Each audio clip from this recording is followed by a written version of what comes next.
Howdy neighbors, welcome back to the channel. I don't even know why this is on. Um, Hopefully you guys are enjoying us reviewing the Divines series, and hopefully you keep on tuning in for more content like that. But I also want to cover something pretty important as well. There's going to be the English conference.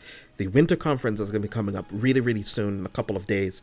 And I wanted to cover something important to us as a community, or important to me that we should find important. That's what a word I want to find.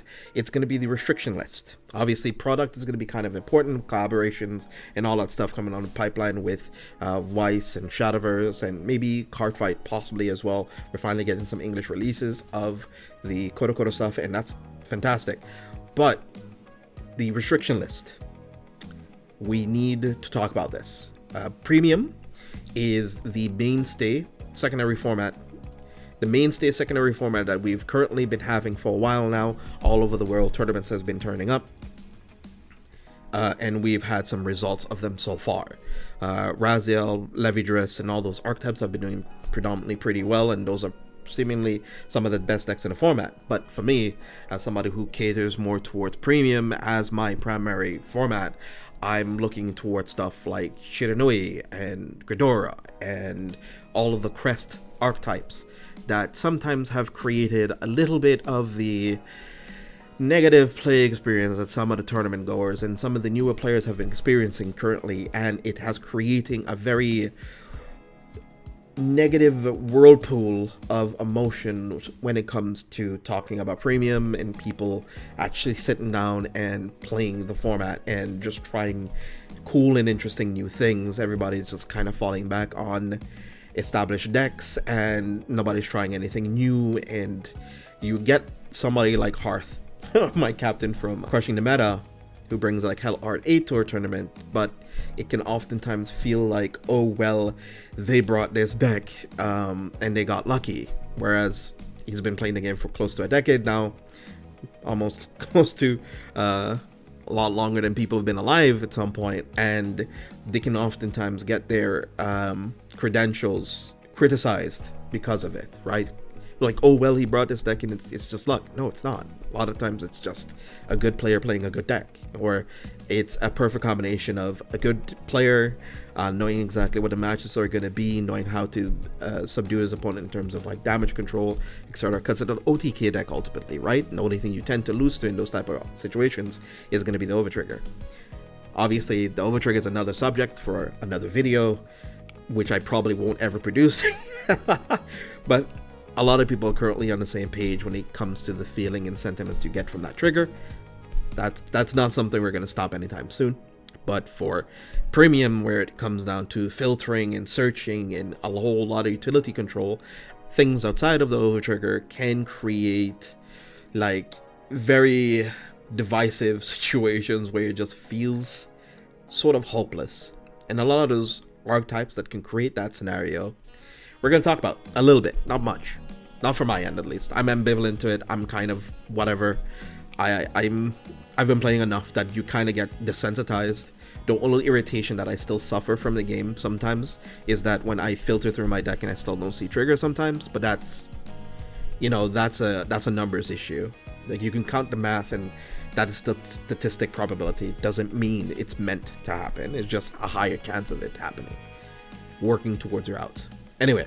So we have some of the community members within our community who's felt very strongly about the direction of premium and how they wanted to see be going.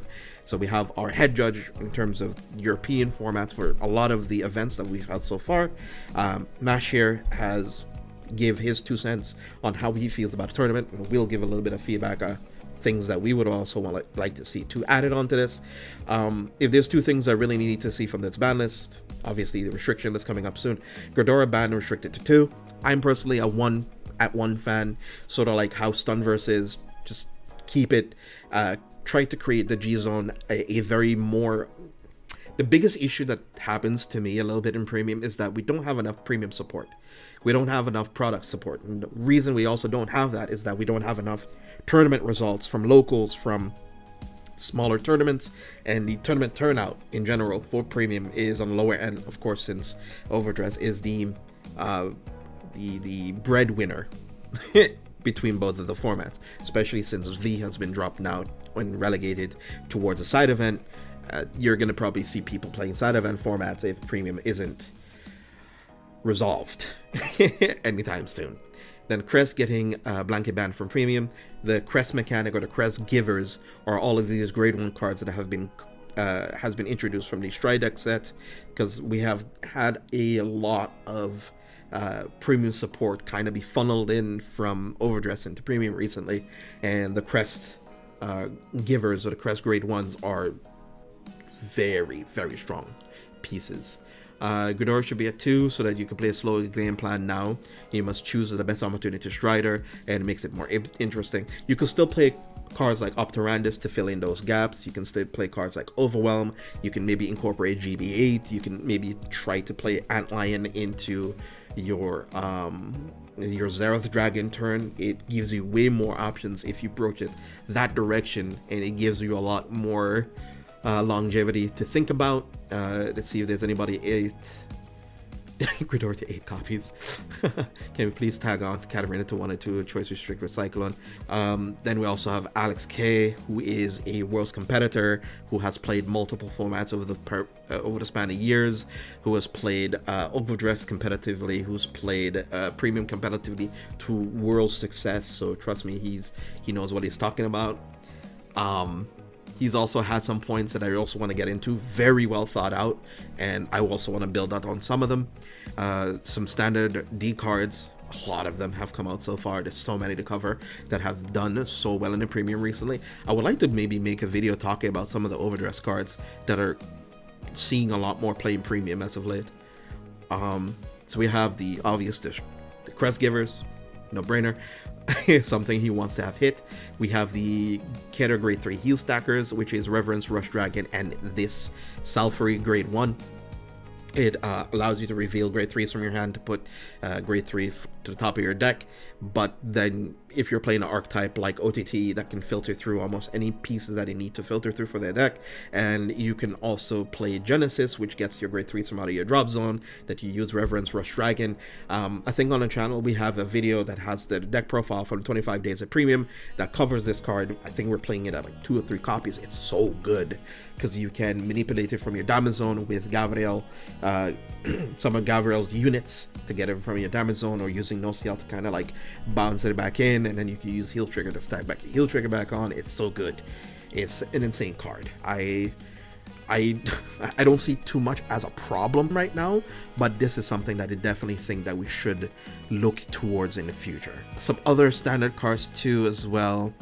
Sea Strike Dragon and Largolv for again recycling heals. This is more closer towards either stuff like Katrina or stuff like Grand Blue because it's a Stoichea card. I don't see Mega Colony using it really, but I don't see why not, you know? Then something that Echo had said before or mentioned minorly is choice restricting these 2 cards, which is Katrina. For some of the players who play Overdress who might not know what it does, it is a card that creates tokens equal to the amount of cards face up in your G zone, and it continuously gives plus 10k to your tokens that you control. And since it doesn't need to flip herself to use her effect, you can flip up a card like Storm Element Cyclone, which gives non-effect cards on your field plus 5k per copy of it being flipped up. And it just stacks a whole lot of insane power.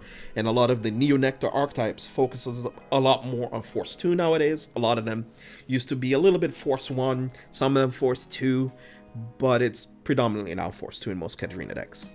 His Grand Blue hit is a little different from mine. I would quicker see somebody do something about Colombard rather than I'd see something about Beatrice Leader, the Ghosted Leader, or with Skull Dragon. You can still get like 8 attacks with a Skull Dragon play with Beatrice still. And you also have your very insane defensive turns with Cannoneer and Beatrice, or Cannoneer and Night Rose. And especially with the crest stuff coming up, it just becomes a little bit more exacerbated. So I don't know. Bartholomew also creates like very weird scenarios of like, well, it doesn't make any sense for me to card this. I'm just gonna take the damage and hope for the best. It also creates a situation that your Nightstorm and Bartholomew also just become so devastating to play around.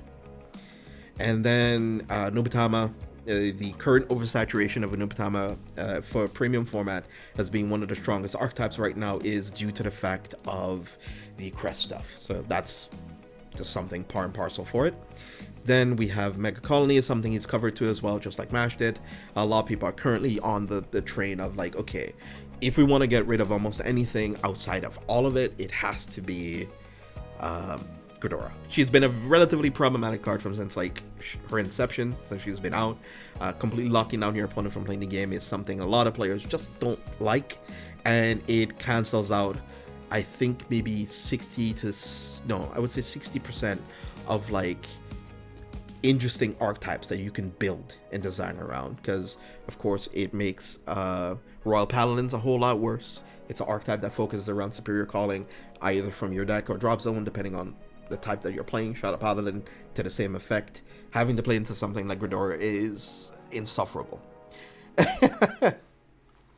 It makes your deck completely not even a factor at the moment. So having this be gone or limited to some facet or choice restricted in some way gives you a way of at least like this. What I would probably say, this and Malignantis, which is the Stride. If you choice restrict both of these from each other or put this at 2 and choice restrict it, you possibly could still do a lot of damage. Malignantis gives you a whole lot of counter charge, which allows you to stay at relatively low damage. But maybe a Malignantis hit would be a bit too devastating to an archetype that already suffers issues with Counterblast anyway, so maybe not. Then we have Dimensional Police, is also watchlist worthy. Linka, so her effect, so stand triggers in general in premium, is a card effect that allows you to restand a rear guard again. And they had ruled it with cards like Overtrigger or cards that give drive check, Cards that give drive check, when it is restanded by the stand effect of a stand trigger, they lose their drive check ability. But this is not for that. Doesn't matter about that. I'm just explaining you the mechanic of it. The Linka with her burst skill, so he's using this in combination with X Gallop, allows you to burst through a lot of your opponent's sentinels.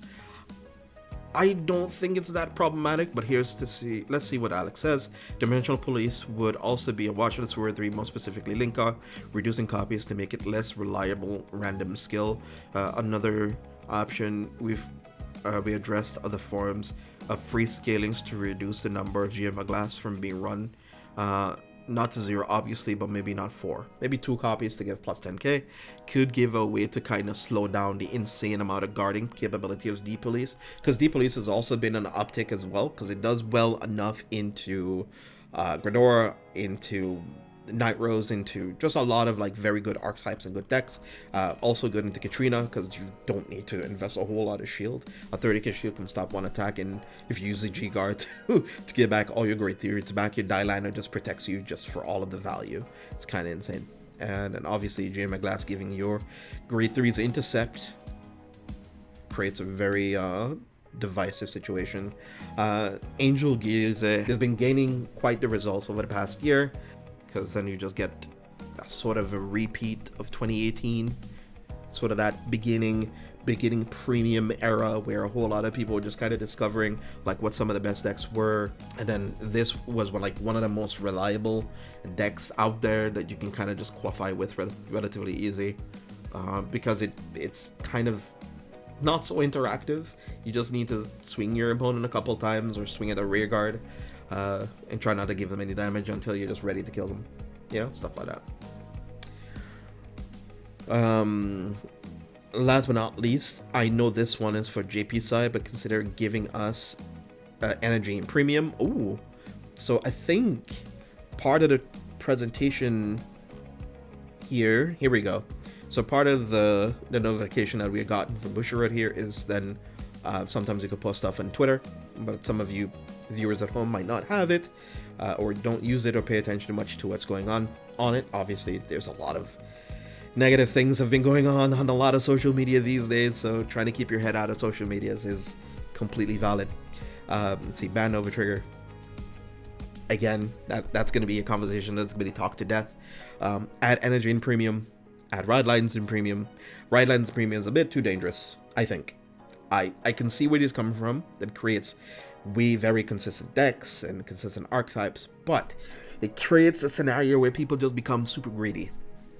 And deck building matters a lot, but then it basically becomes like solitaire situations. But again, it depends on the archetypes. Like, then if you create ride lines, then you would need to create decks that can really work with those ride line archetypes. And I think that could, you know what? I'm come back around to it. You need to create a fair and balanced setting for all the ride lines. Then you need to restrict some. You would need to either create a better space for it to work, and then remove power given by crest and premium. That's fine. If you remove the power given by crest and keep the crest effect, I think that's pretty good. I think it's alright. That becomes then a nerf. Then a lot of archetypes would be like, oh, that's not worth it. You know what I mean? Ugh. I think maybe Luar probably could still play theirs, because then you could just go like their grade 1, and then you can send crits back into your deck. So you could send like almost 2 crits back a turn. I don't see a problem with that. And then Kai, another Bushiroad caster, focuses on Overdress. Don't copy the JP restriction list. Fair enough. Because it doesn't do too much. This is more focused on Overdress for sure. I think, let's see if Alex covers more stuff. Oh, there we go. We're there. If you made it through this far for me into yapping, again, if you guys also made it this far to me yapping too, like, share, comment, subscribe. It really does help out. We're about 57 subs or 50 subs away from the 1K, and it will be a huge milestone for us, and I would appreciate it. It'd be a very big thank you from me. You at least care enough about the format, enough human about my takes, so feel free to add yours, and hopefully someone from HQ at least takes a look.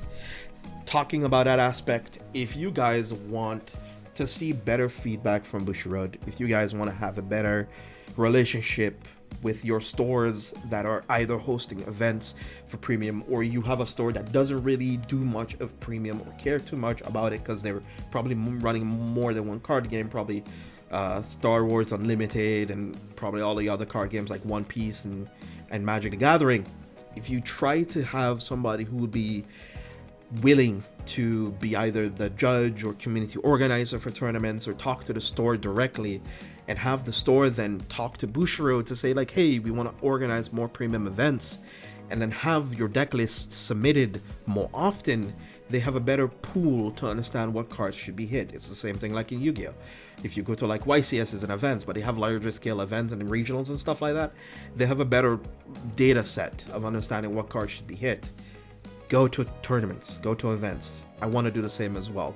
I want us to have more premium events so that we have a better understanding of cards that actually should be hitting and cards that are really not too nice for either newer players to get into it. And there's a lot of times newer players are just super daunted by how expansive the format is, and having a better way of looking at it is just trying to have more people come, create the environment that you want to see. It involves us. For the ways of promoting the card game, we have to do our part to promote it as well. Let's see. P.S. I forgot to add, I don't think recycling the entire drop should be a thing at this stage of the game. One could argue there's double loss preventing that, but I would think double loss should be a real loss condition when considering hits. So I guess he's talking about Dreaming Dragon, which is an archetype that focuses around milling your opponent out. I was made aware that some guard restricts should be hit like the following two, so I'm adding them as honorable mentions because I kind of agree. Which is Hope on Damp, which restricts guarding, and then we also have Mizukaze, which also restricts guarding as well, but they're conditional. They're conditional activations. One requires you to have a certain amount of soul, and the other requires you I guess you could talk about archetypes like Ichikishima, then OTT becomes prevalent because she has like a combination of two cards that say you basically can't guard, but if you play Quick Shields and they haven't manipulated their deck excessively, you can survive that turn to an extent. But I get it. You want to mitigate a lot of negative games, you know, a lot of those toxic scenarios or toxic guarding patterns.